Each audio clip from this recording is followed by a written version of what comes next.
Good day, Mother Maine Homesteader here. Today is Tuesday, May 5th, 2020. I believe it's May 5th. And if it's not, I'm probably just a day off. Anyways, today is a real dreary day, real cloudy, cold. It's about 42 degrees.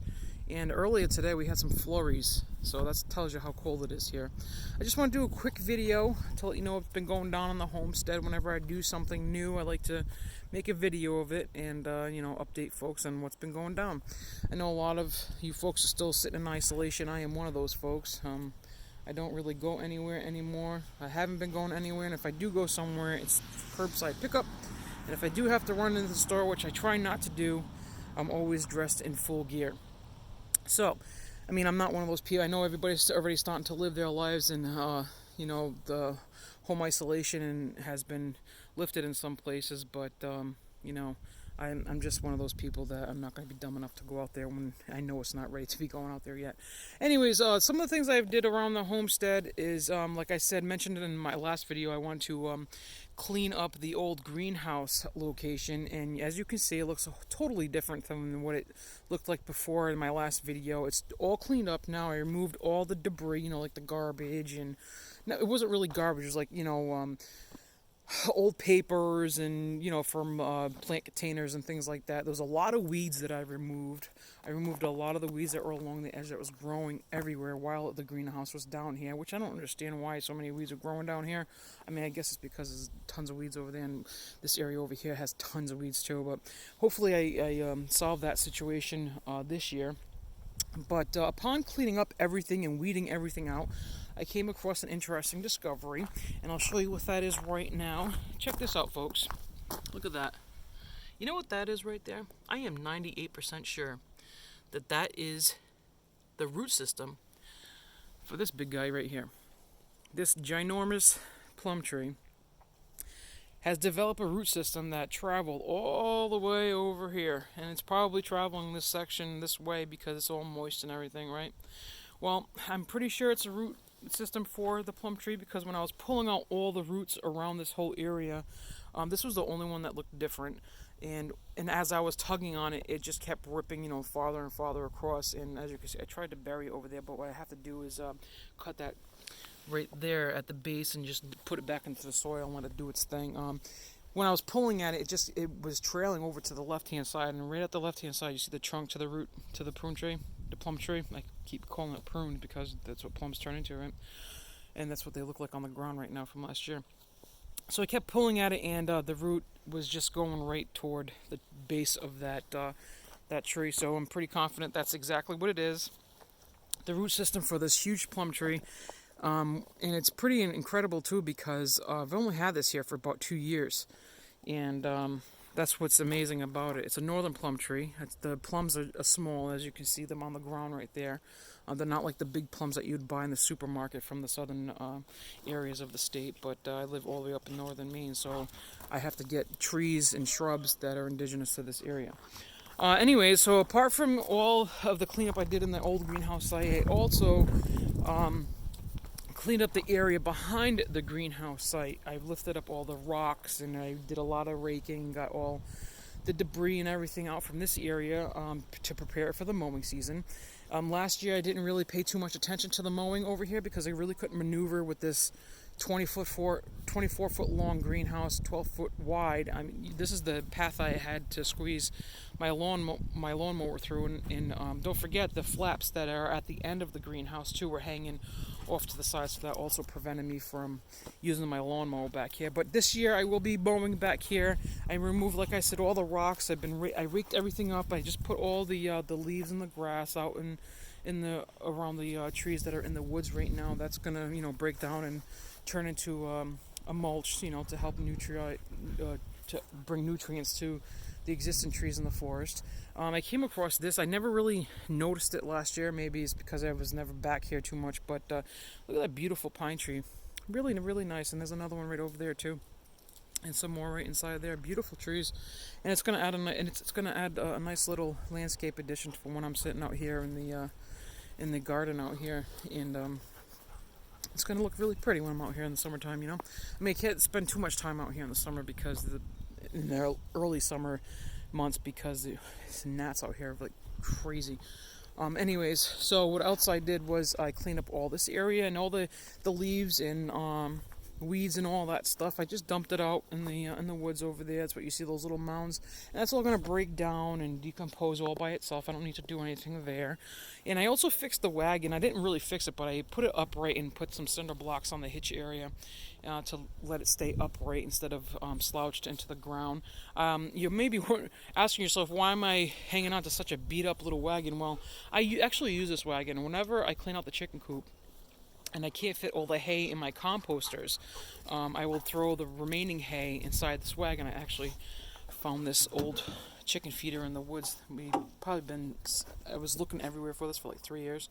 And come to find out it was in the woods. Let's see if my husband can fix it. If not, it's gonna 86 it. Anyways, as you can see, the old hay that was in here from last year already decomposed and turned into a nice rich planting soil that I can use it's a compost soil that I can use in my outdoor garden, so I'm going to do. The green that you're seeing in there is what I pulled out from the cleanup that I did. And what else did I do? Before I go show you what else I did, you see this yellow cord? Yeah, you guessed it. There's something living in the chicken coop with the older hens. And let's see what it is, folks. I already know you know what it is. It's chickens. Yep, 15 chickens I got from Tractor Supply 2 weeks ago. The black ones you see are Barred Rocks. Those are all pullets, laying hens. And the yellow ones are straight run. That's a mixture of hens and roosters. I'm really excited to see how many hens I get out of the Orpingtons. That's what the yellow ones are. They're Orpingtons, and they're going to be like a golden brown, a real pretty bird. And the black birds are going to be, black with the white stripes. Unfortunately, they didn't have any more Rhode Island Reds, but I'm pretty souped that I got these ones. I asked them, I said, all right, well, you don't have any Rhode Island Reds, so give me the biggest chicks that you got that, that are big and they're going to lay some good-sized eggs. So they said, well, we got the Barred Rocks and we got the Orpingtons.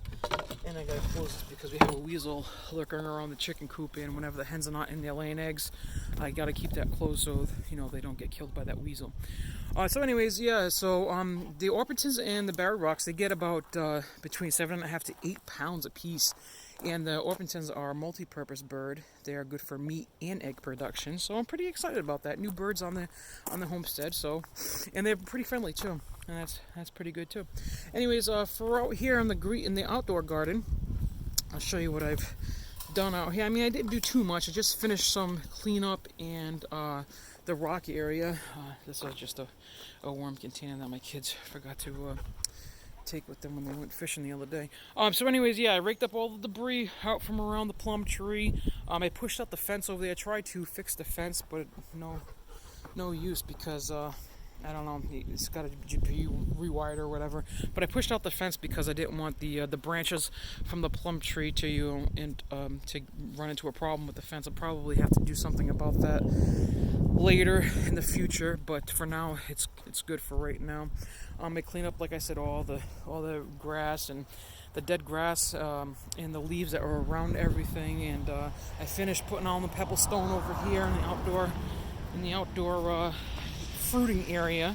So it's all finished over here, and I laid the rest of the rocks down in the back over there, like you see. Came out really nice. I'm really happy with it. Came out really nice. Clean up over there, and the asparaguses are still doing good. No weeds yet. Sure, I'll see a couple pop out here and there, but as of right now, there's none. In this area right here, I finally figured out what I'm going to do here. Remember I said I want to plant something there? Well, no sense of planting anything that's not going to produce anything, right? So I'm going to put a blackberry bush there. I wanted to order one on Stock Brothers, and even though they had it, it wouldn't be available until August. It wouldn't be, ready to ship until August, and that was just totally useless for me. So I'm just I called up my local nursery here. It's about 30 minutes away, and they do have one, and it's a thornless blackberry bush, and I'm going to plant it here. It gets between 5 and 7 feet high and about 4 feet wide. It's a very bushy plant, so I'm just going to put it here. I'm going to dig a hole, put it in there, put the plastic down, lay the pebble stone down, and line the area with a decorative rock that goes like that. Nice little curve decoration. And that's pretty much it over here. And I was thinking I'm gonna probably bring one of my fire burn stoves down here for myself. I'll just put it right over here and So whenever I'm chilling out here, I can just, burn some wood and listen to some tunes, just chill out, and relax out here in the garden. I mean, it's a pretty enough spot for it, and it doesn't get that much use ever. So I'm gonna bring one of my stoves down here, and I'll show you what stove I'm talking about. One of my burn stoves. We actually make them on the homestead for personal use. We sold a couple as well, but they're really, really great stoves. They last forever, man. They'll probably last long after I'm dead, I'll tell you that right now. So my kids will get to enjoy those stoves. Anyways, apart from all the cleanup that we did here and the new chicks that we have, so that means we're gonna definitely have a total of 9 hens, and whatever those Orpingtons end up being is, it's a toss-up. So what else did we do? Well, didn't do too much. I mean, I did some, because it's been like real shitty weather for the past few days, so nothing we can really do that's major. I did do a little bit of planting inside the greenhouse. I'll take you in there to show you what seedlings I started in here. Nothing's growing up. I haven't even been in here today. And I also got the new hay for chicken coop. I also took some stencil. Since I couldn't find the original paint to repaint my garden bins, I was like, let me see what kind of paint I got laying around. I made some stencil, and I spray painted some flowers on the garden bins. I mean, they didn't come out perfect, but who wants perfect? This is a rustic, rugged country, and perfection there's no use for that word here. So anyways, as you can see, I'm getting full use out of my my workbench here. And these are the seedlings that I started. Of course, I still got the organic broccoli growing right there, and I started the beefsteak tomatoes in this section. 6 plants for each section. So I got the beefsteaks, we got the cherry tomatoes here, and then we got some parsley. And then up here, nothing sprouting. Oh, something sprouting right there, the lettuce. Okay, so this section right here, we've got lettuce, California pepper, beets, cabbage, radish, and Brussels sprouts. See how's everything going back here. I don't see anything sprouting except for that one lettuce. Okay, so that's good. So that means everything else is going to start coming up. I'll just probably come in here later on and water those as well. So I didn't end up getting the soil yet for this bin. I'm just waiting until everything starts sprouting up before I prepare this bin. That's all I need to get is the Pro Mix for it. So apart from that, I'm going to show you the stove that I want to bring down to the outdoor garden. So that stove right there is one of the stoves that we make. This is a 4x4. We also have 2x2s and cylinder stoves. It's a real rugged stove. I mean, I can't even say enough about it. I mean, it's just a rugged stove. It keeps you hot. I mean, for that little tiny thing, 4x4 keeps you hot, gives off some good heat, and you never have to worry about keeping the fire lit because it will stay lit as long as you throw wood in there. So this is the one I'm probably going to bring down to the garden area. It's a tubular one, and it's about maybe 2 feet high. This is one of the very first ones that we made. We didn't really know what we were doing, but we were like, yeah, man, this burns wicked good. And we just started making them and gave a couple to friends and sold a couple. And yeah, I'm probably going to bring this big bastard down to the garden area and use that as my little fire pit for when I want to sit down there and chillax and, listen to some tunes, whatever. Just to be by myself, because everybody likes being by themselves, right? Anyways, I'm almost done with this video. Just wanted to show you one more thing that we did. All my stuff is, as you can see, still out, getting damaged in the rain. But what we did do, I did do the day before, is I spent about 3 hours on this porch. Remember I told you we have to restain the porch, right? Well, this porch is 12 feet wide, 26 feet long, and I came out here the other day with my pressure washer and just stripped the shit out of the baseboards and the spindles on the inside of the porch. Came out pretty good. Majority of the paint came off, so I'm pretty excited about that. And like I said, I just used a pressure washer. We got the Honda pressure washers, 3600 psi, so it pretty much took all the paint off, as you can see. I just got to do the outside of the porch and then the front steps. These spindles that are completely bare ass right there, that's because they were turning, and I was able to do them all. All the areas of those 2 spindles. But I have to come out here and do the outside of this porch to get that ready, and then once it's all ready, we're going to sand it down, let it dry first, and then sand it down, and then restain it. And then after that's done, we'll tackle the shed and the chicken coop. But that's it, folks. That's what's been going down in the casa. I hope you enjoyed this video.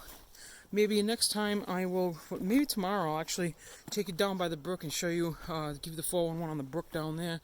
I'll let you finally see that for once. I know I've been talking about it and never did it. And my composters, tomorrow I think I'm going to show you how the compost is looking in the compost bins. I have to actually drag one up here. I'm not really sure where I'm going to put it, maybe in that spot right there. And so I can get easy access to it. And whenever I got the, leftover food and everything, like vegetable ends and stuff like that, eggshells, I can, right now I got a bin on top of the counter that I put all the compost material in, like coffee grinds, eggshells, vegetables, and things like that. I throw it in there so I can bring it down to the compost bin. Anyways, that's about it, folks. I hope you enjoyed this video. If you did, don't forget to like it and be sure to subscribe if you haven't already. And also click the little bell notification button down there so you get notified whenever I upload something new, because like I say in the past, I am so interesting, right? Yeah, right. Right, Storm? Yeah, right. Anyways, take it easy, folks. Be safe, stay safe, love one another, love your family, protect your family. And remember, like I say, man, if you have to go out, don't go out. But if you do most certainly have to go out, be sure to always be protected. Mask, goggles, and gloves. Peace out, and have a good one.